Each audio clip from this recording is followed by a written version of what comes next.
Hi hello welcome to my YouTube channel. എല്ലാവരും സുഖമായിരിക്കുന്നു. ഞാനും എൻ്റെ ഫാമിലിയും അൽഹംദുലില്ലാഹ് സുഖമായിട്ടിരിക്കുന്നുണ്ട്. അപ്പോൾ ഇന്ന് ഞാനൊരു ക്രീമി ചിക്കൻ പാസ്ത റെസിപ്പി ആയിട്ടാണ് വന്നിരിക്കുന്നത്. അപ്പോൾ അതിലേക്ക് വേണ്ട ഇൻഗ്രീഡിയൻസ് എന്തൊക്കെയാണെന്ന് നോക്കാം. ആദ്യം കുറച്ച് കാഷ്യൂസ് എടുത്ത് ചൂടുവെള്ളത്തിൽ സോക്ക് ചെയ്ത് വെക്കാം.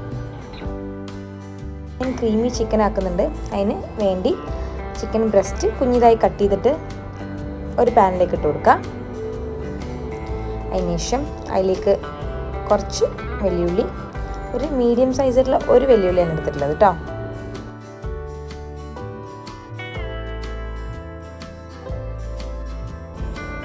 പിന്നെ ഒരു 3 പച്ചമുളക് കീറിയതിട്ടിട്ടുണ്ട്.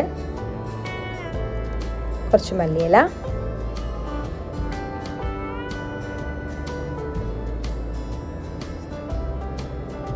അതിനുശേഷം ഒരു 1/2 table spoon Kashmiri chilli powder,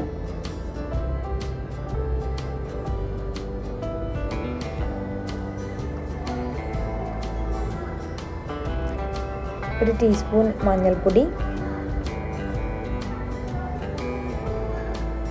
ഒരു ടീസ്പൂൺ ചിക്കൻ മസാല, ഒരു 1/2 ടീസ്പൂൺ ഗരം മസാല,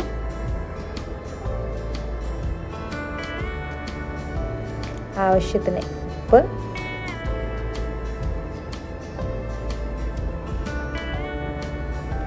ഒരു 1/2 ടീസ്പൂൺ കുരുമുളക് പൊടി.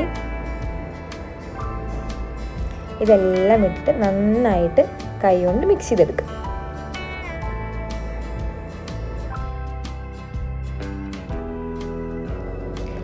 ഓൾറെഡി ഞാൻ കുരുമുളക് പൊടിയും പച്ചമുളകും ഇട്ടിട്ടുണ്ട്. അപ്പം അതുകൊണ്ടാണ് കാശ്മീരി ചില്ലി പൗഡർ കുറച്ചിട്ടത്. ജസ്റ്റ് ഒരു കളറിനും ഒരു കുഞ്ഞരിക്കും വേണ്ടി.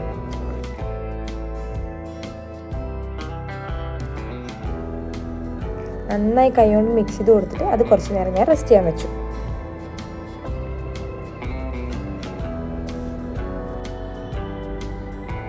അങ്ങനെ നമ്മുടെ ചിക്കനിൽ മസാലയൊക്കെ നന്നായി പിടിച്ചിട്ടുണ്ട്. 1 മണിക്കൂറിന് ശേഷം ഞാനത് എടുത്തിട്ടുണ്ട്. പിന്നെ അൺസോൾട്ടഡ് ആയിട്ടുള്ള ബട്ടർ എടുത്ത് ആ പാനിലോട്ട് തന്നെ ഈ ബട്ടർ ഇട്ട് കൊടുക്കാം. എന്നിട്ട് നമ്മൾ ഫ്ലെയിം ഓണാക്കി കുക്ക് ചെയ്ത് തുടങ്ങാം. കുക്ക് ചെയ്ത് തുടങ്ങുമ്പോൾ താനെ അതിന് വെള്ളമൊക്കെ ഊരി വന്നോളും. ഊരി വന്ന് നന്നായി കുക്കായിട്ട് അതിലേക്ക് ഒരു ഓൾമോസ്റ്റ് ഒരു 1/4 വേവാകുമ്പോൾ അതിലേക്ക് ഞാൻ മഷ്റൂം ഇട്ട് കൊടുക്കുന്നുണ്ട് കേട്ടോ. മഷ്റൂം എൻ്റെ മുന്നേ ഇട്ട് കൊടുക്കാമെന്ന് വെച്ച് കഴിഞ്ഞാൽ ഒരുപാട് ഇങ്ങനെ അവിഞ്ഞു പോകും. അതിന് വേണ്ടിയിട്ടായിരുന്നു ഒരു 1/4 വേവാകുമ്പോൾ മഷ്റൂം ഇട്ട് കൊടുക്കുന്നത്. പിന്നെ ആ മസാലയിൽ തന്നെ കിടന്ന് മഷ്റൂമും ചിക്കനും കൂടെ നന്നായി ബ്ലെൻഡ് ആയിക്കോളും. മഷ്റൂമും ചിക്കനും നന്നായി കുക്കായി വരുമ്പം നേരത്തെ നമ്മൾ ചുടുവെള്ളത്തിൽ സോക്ക് ചെയ്ത് വെച്ച കാഷ്യൂസ് മിക്സറിലിട്ട് അരച്ചെടുത്തത് ഒഴിച്ചു കൊടുക്കാം. നല്ല തിക്കായിട്ടല്ല ഒഴിക്കുന്നത്, കുറച്ച് ഒരു വാട്ടർ ആയിട്ടാണ് ഉള്ളത്. കാഷ്യൂ പേസ്റ്റ് നമ്മൾ ഇച്ചിരി വെള്ളം ഒഴിച്ചിട്ട് വേണം മിക്സപ്പ് ചെയ്തെടുക്കാൻ. അങ്ങനെ കാഷ്യൂ പേസ്റ്റും മഷ്റൂമും ചിക്കനും എല്ലാം നന്നായി ബ്ലെൻഡായി വന്നിട്ടുണ്ട്. മല്ലിയില കൂടെ ഇട്ടിട്ട് ഫ്ലെയിം ഓഫ് ചെയ്യാം. അതൊരു സൈഡിലേക്ക് മാറ്റിയിട്ട് നമ്മൾ ഏത് പോട്ടിലാണോ പാസ്ത കുക്ക് ചെയ്യുന്നത് അതിലേക്ക് പാസ്ത ഇട്ട് കൊടുക്കുക. അത് കുക്കാവാൻ ആവശ്യമുള്ള വെള്ളം ഒഴിച്ച് കൊടുക്കുക. പിന്നെ അതിലേക്ക് ഒരു ടേബിൾ സ്പൂൺ സൺഫ്ലവർ ഓയിൽ ഒഴിച്ച് കൊടുക്കുക. ഇവർ നമ്മൾ ഒട്ടാതിരിക്കാനാണ് നമ്മൾ ഈ സൺഫ്ലവർ ഓയിൽ ഒഴിച്ച് കൊടുക്കുന്നത്. അതിലേക്ക് വേണ്ട ഉപ്പും കൂടെ ഇട്ടിട്ട് നന്നായി കുക്ക് ചെയ്തെടുക്കുക. നന്നായി കുക്കായതിന് ശേഷം വെള്ളം സ്ട്രെയിൻ ചെയ്ത് കളയാം. അത് മാറ്റി വെച്ചതിന് ശേഷം ആ സെയിം പോട്ട് എടുത്ത് അതിലേക്ക് ബട്ടർ ഒന്ന് മെൽട്ടാക്കി കൊടുക്കുക. പിന്നെ ഒരു ചിക്കൻ സ്റ്റോക്ക് കൂടി ഇട്ട് കൊടുക്കുക. ഇത് അൺസോൾട്ടഡ് ആയിട്ടുള്ള ചിക്കൻ സ്റ്റോക്കാണ്. ഉപ്പ് കൂടാതിരിക്കാനാണ് ഞാനത് ഇട്ട് കൊടുത്തത്. പിന്നെ 2 ടേബിൾ സ്പൂൺ മൈദ ഇട്ട് കൊടുക്കുന്നുണ്ട്.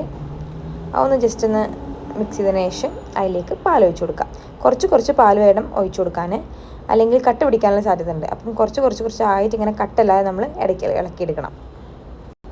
വെജിറ്റബിൾ ഇഷ്ടമുള്ളവർക്ക് ക്യാരറ്റോ ബീൻസോ അങ്ങനെ ഏത് വെജിറ്റബിൾ വേണമെങ്കിലും ആഡ് ചെയ്യാം ഇതിൻ്റെ ഒപ്പം. ഞാൻ ചിക്കനിൽ മഷ്റൂമാണ് എടുത്തിട്ടുള്ളത്.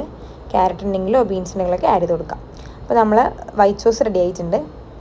അതിലേക്ക് നമ്മൾ നേരത്തെ സെറ്റ് ചെയ്ത് വെച്ച ക്രീമി ചിക്കനും കൂടെ ഇട്ട് കൊടുത്തിട്ട് നന്നായി ഇളക്കി കൊടുക്കാം. ഇനി നമ്മളുടെ മെയിൻ താരമായ പാസ്തയും കൂടെ ആഡ് ചെയ്ത് അതും കൂടെ നന്നായി മിക്സ് ചെയ്ത് കൊടുക്കാം.